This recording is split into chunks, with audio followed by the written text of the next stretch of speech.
Сәлем барлықтарыңызға. Бұл видеода 2023-24 оқу жылында болған ауыл олимпиадасы математика пәні 11 сынып 1 кезеңнің 5 есебін талдаймыз. Қорапта шоколад кәмпиттер квадрат түрінде бір қабат болып орналастырылған.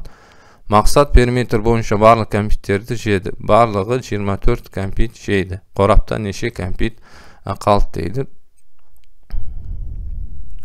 Мысалға осылай шаршы болсын, 7-ге 7 болсын мысалы.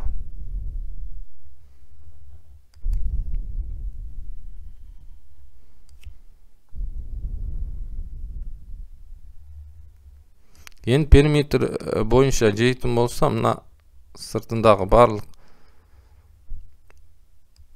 кәмпиттерді жеп қояды екен, сонда шаршының өлшемі қалай өзгерді? Бастапқыда 7-ге 7 еді, енді 5-ге 5 болып қалды. Сонда өлшемі 2-ге қысқарады екен.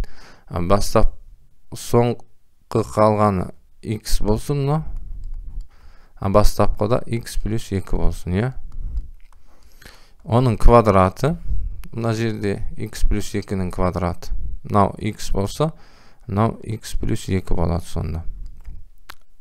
Азайтып жібереміз, x-ің квадраты сонда қанша 24 кәмпит болу керек. Немесе бұлай жазсам болады. x плюс 2-нің квадраты осынша кәмпит бар еді, одан 24-тен жеді, сонда x квадрат қалды. Осылай теңдеу құрастырып аламыз. Енді қысқаша көбейту формуласы бойынша мына x плюс 2-ні ашып алсақ, x квадрат плюс 4x плюс 4 минус 24 тең x квадрат. X квадраттар жойылып кетеді. 4x тең болады екен 20-ға. X тең 5 болды. X тең 5 болды. Сонда қорапта неше кәмпит қалды? 5-ге 5 болса, 5-ге көбейтіп жібереміз. 25 кәмпит қалады екен. Сызбада көрініп тұр. 5-ге 5 көбейтіп жібереміз. 25 болады екен.